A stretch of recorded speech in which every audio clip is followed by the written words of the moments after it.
Quando o Daniel estava aqui, a maneira que ele tinha formulado bem essa coisa, assim, aonde nós podemos encontrar uma teoria de que a vida quer viver? Talvez em Spinoza, talvez na pulsão de Nietzsche, né? O jogo de forças, talvez ali haja esse ponto de partida, né? Mas o Freud não tem isso, de que a vida quer viver. Não há algum momento, ele pode dizer, a vida vale a pena ser vivida, pode se... Não sou pessimista. Não sou pessimista, pode se elaborar, né? Pode se produzir, né? Mas que a vida queira viver, isso me parece que não é o pressuposto dele, né? A vida pede trabalho para Freud, né? É um esforço contrário. É um esforço contrário. O viver não é uma coisa que o Gelson sempre coloca, né? A partir do Hans Jonas, ele sempre nos confronta, né? O Gelson, o colega nosso, sempre nos confronta a psicanálise a partir de Hans Jonas, porque tem essa ideia, vamos dizer, com inspiração vitalista, assim, né? De que a vida pede vida e se avoluma, né? E por isso temos que ter responsabilidade pela vida, temos que zelar pela vida, né? No Freud, o fato de viver, de ter que viver, de fazer análise, né?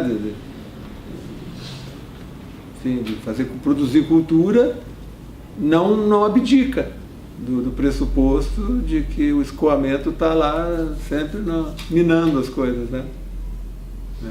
Que aí vem a ideia do primeiro privilégio do primeiro ocupante, né?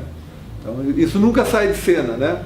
Por mais que a teoria vai para lá, para cá, né, tem seus vai e vem, mas isso está... Ele não nega que existe vida. Não, mas ela foi um inconveniente, né? Parece que assim, estava tudo no repouso. De repente, pá, né?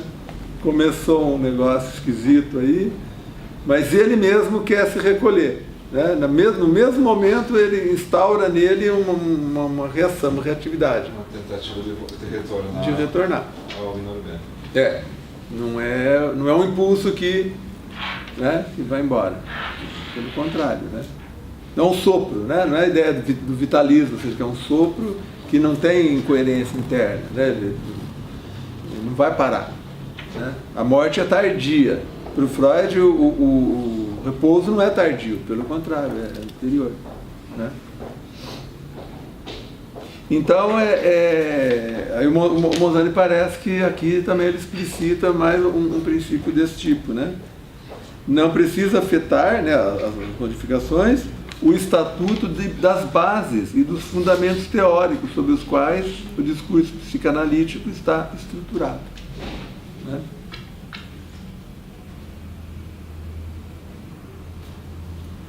Isso já nos conduz, portanto, a um ponto mais preciso. Quando discutirmos o conceito de mudança, o faremos no nível desses princípios e desses fundamentos. Essas alterações advindas da prática clínica, no entanto, não nos serão indiferentes.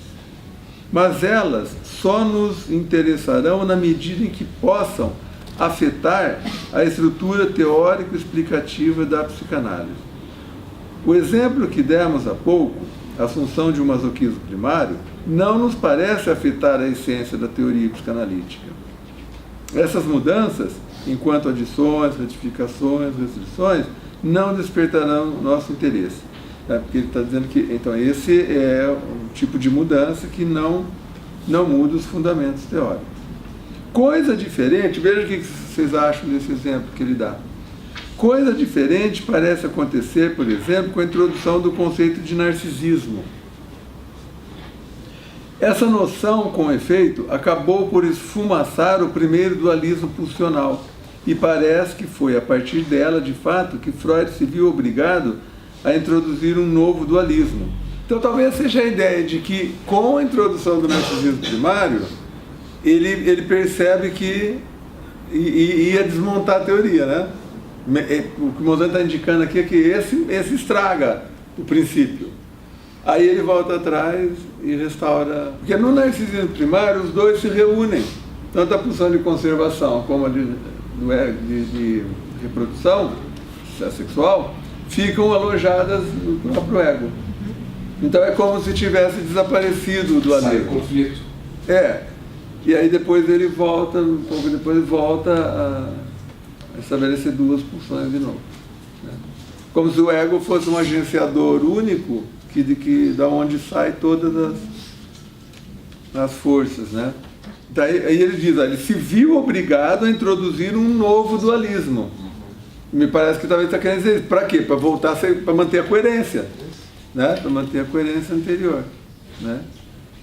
Este sim, segundo inúmeros autores, tendo provocado uma mudança radical no estatuto da teoria. Em casos como esse, então, nossa atenção estará também voltada para essas mudanças oriundas da prática clínica e assim, quando discutimos a noção de pulsão de morte, procuraremos entender qual o papel que a introdução do conceito de narcisismo exerceu nessa reviravolta.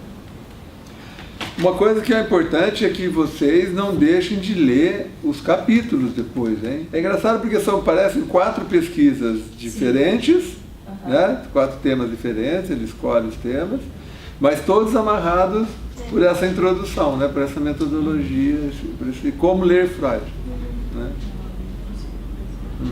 Não, porque tudo isso que a gente está fazendo aqui é muito abstrato em relação a depois você fazer sua própria pesquisa. E os capítulos são uma ilustração fantástica, assim, é muito didático do que ele anunciou que ia fazer, ele realmente faz. Né? Porque eu vejo assim, até hoje, eu tenho muita dúvida se eu faço alguma coisa parecida com isso. Embora eu me filie a isso, eu não sei dizer se que eu escrevo é fiel a isso aqui, né? Agora, o que o Monzani anuncia e o que ele faz é metodologicamente muito preciso, né? Então, para quem está fazendo pesquisa, eu acho que é uma influência muito boa, né? Então vamos lá, a esta altura talvez consigamos colocar com um pouco mais de exatidão a questão que subjaz a esse debate. Aí ele vai fazer as perguntas. Existe na obra do Freud um núcleo teórico comum que atravessa de ponta a ponta e que, independentemente de todas as variações que ela tenha sofrido, é razão suficiente para não pensarmos numa ruptura, isto é, numa mudança radical de seus próprios fundamentos? Né? Ele faz isso como pergunta. Ou, pelo contrário, em algum momento essa teoria se modifica de tal maneira que, entre o resultado dessa modificação e o que havia anteriormente, acaba existindo uma incompatibilidade? E aí ele dá o exemplo que é famoso, né, desse livro do Arlo e Brenner. E essa seria uma leitura interessante também, como exemplo, para entender um ponto de vista assumido aqui, né, de que há rupturas no pensamento do Freud. E rupturas metodológicas, ruptura de fundamentos, né? Então, eles escreveram um estudo muito interessante que tentam mostrar que entre as duas tópicas, chamada teoria topográfica e a teoria estrutural, a relação é de pura incompatibilidade. Incompatibilidade. E que a segunda é sempre mais satisfatória que a primeira. Né? É engraçado isso, sempre. Né? O Osmir mesmo era o que dizia, na época que eu fiz o curso com ele estava apresentando as cartas, ele dá um curso sobre as cartas do período da escrita da interpretação de sonhos. E ele dizia que a primeira tópica é mais favorável para entender o sonho. A segunda é mais favorável para entender outros fenômenos psíquicos. Mas a do sonho, o sonho se explica melhor a partir da primeira tópica. Você pensar que... É a teoria compatível mesmo, né? A regressibilidade, né? A percepção que volta, da memória que volta para a percepção. Né? O que tá... Então, isso fica mais agora, desenhado... Essa ideia da incomensurabilidade, o próprio Freud nega isso, porque ele explica bem direitinho como é que ele passa de uma para outra, e o que ele mantém, o que ele deixa de lado. E é interessante isso, né? Pura incompatibilidade e que a segunda é sempre mais satisfatória que a primeira. Quer dizer, como se fosse mais... É uma opinião. É uma opinião? Mas não é o que o Freud disse. É um jeito de ler, né? De pegar as duas tópicas e dizer que... Talvez o Freud não tenha percebido a ruptura que ele fez ali, né? A gente pode se apropriar do autor também, né? A consequência disso, dizem os autores, é que não só devemos abandonar totalmente a primeira tópica, como também reformular todos os conceitos psicanalíticos que foram forjados na época da vigência da primeira, à luz dos fundamentos da segunda. Só para fazer o contraponto, né, diz, já outros autores, como Laplanche, assumem uma posição nitidamente contrária, procurando mostrar que, na verdade, essa incompatibilidade não existe e que, no limite, as duas tópicas são perfeitamente conciliáveis entre si, né? Inclusive, embaixo, né, do desenho da segunda tópica tem os elementos da primeira, né? Eles são reaproveitados. Aí ele faz a pergunta óbvia, né? Então, mais uma vez aparece a questão: o que aconteceu com o pensamento de Freud? Continuidade ou ruptura? Né? Então, acho que a estratégia do Monzani, eu vejo assim, o Monzani não é um sujeito que o didatismo do texto dele é justamente para não ter que se explicar muito depois. Ele já resolve as questões, aqui mesmo. Então, não é um sujeito que vai entrar na briga para ficar fazendo muita argumentação. Então, ele é conciso e prevê, né? Você vê que antes de dizer que não é nem ruptura e nem continuidade, ele já deu para você os exemplos, já mostrou o fracasso daquele que pensa como ruptura e daquele que pensa como continuidade, né? Então, ele diz, agora vou dizer como é que eu vejo o funcionamento. Nem uma coisa nem outra, né? E essa é a posição do próprio Freud. Talvez sim. Aí, uma vez esclarecido isso, você aí vai reler, você encontra isso no Freud, né? E é interessante porque o que o estruturalismo pressupõe também, lá no limite, né, da promessa, é que você seria objetivo. Não sou eu que estou falando, é o Freud que como eu li objetivamente, desinteressadamente, eu pude perceber o movimento do pensamento dele, né? E o Monzani não ignora isso, porque um pouco essa pretensão, mas na prática isso não existe, né?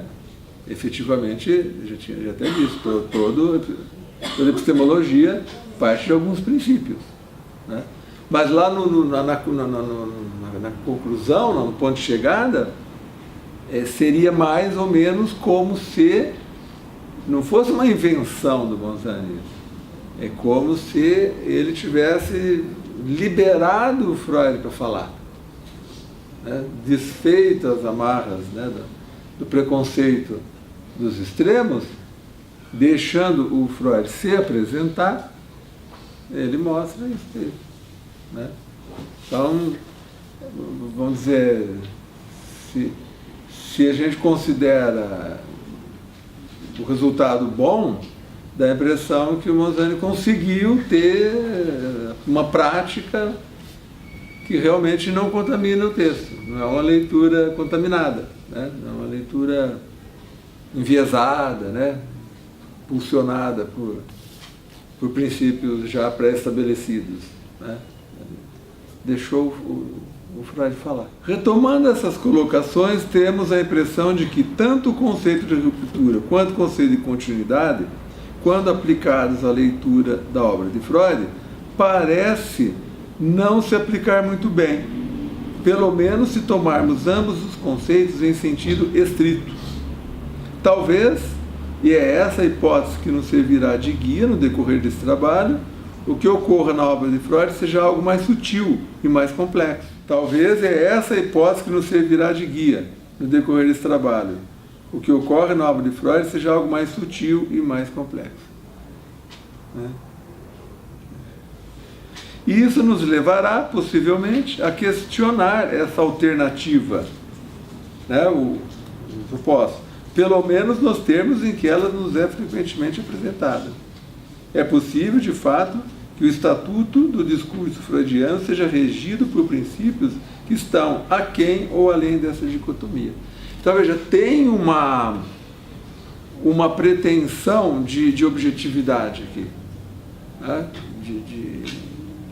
de encontrar, de ser o elemento, o epistemólogo, né? O facilitador do pensamento de Freud.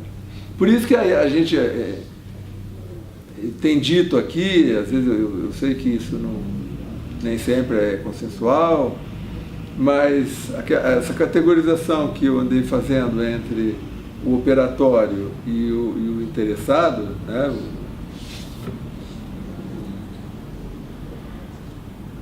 as leituras de Lacan, Ricoeur, Marcuse, né, Althusser e tal, são pessoas que tiveram projetos pessoais e que não mentiram quanto à possível objetividade, se é que disseram, quando disseram isso, né?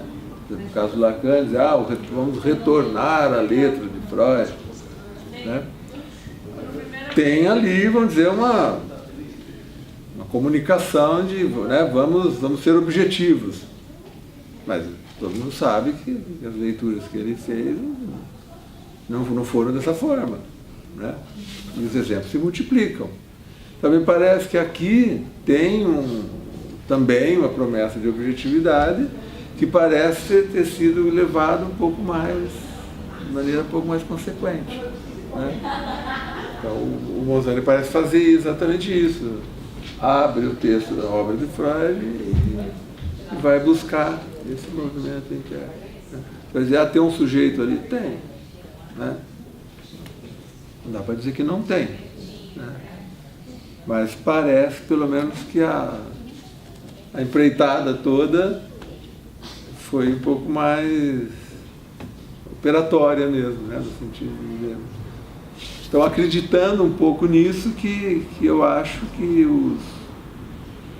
os estruturalistas nos ensinam mais sobre o Freud do que os não estruturalistas, que nos ensinam mais sobre eles mesmos. Dissemos há pouco que temos intenção de analisar esses problemas no interior da obra de Freud. Gostaríamos de prevenir o leitor quanto às limitações de nosso projeto. Ele não tem, em primeiro lugar, a pretensão de ser exaustivo. Acho que é aí que, então, esses 4 capítulos poderiam ser multiplicados em muitos outros. Tá? O Monzani poderia continuar pegando temáticas no Freud e explorá-las, né? Ele diz, não é exaustivo nesse sentido. Ele diz, olha, os temas que nos propusemos discutir foram fruto de uma escolha. Então é nesse sentido que eu acho que está em aberto, que cada um possa retomar, né, a obra do Freud e escrever e fazer suas investigações em todos os temas que ainda relação corpo-mente, que você quer trabalhar, né? É uma questão agora de metodologia e depois da escolha dos temas que você vai investigar ali, né? Ontogênica e filogênica, aí cada um vai revelando, né, outras, né? Eu acho que aí também tem uma coisa legal do Lebrun.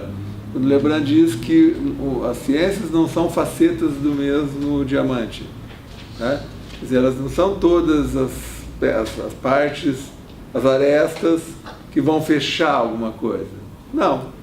É um conjunto disso, você vai multiplicando as arestas. É como se fosse um diamante que você não para de polir, vai fazendo faces nele, né? Você pode eleger muitos outros temas em Freud e replicando a metodologia, tá? E mostrando como aquele tema se desenvolveu. Eu acho que por isso que ele faz esses 4 e para, porque ele diz, bom, vamos passar a vida fazendo quantos? 40?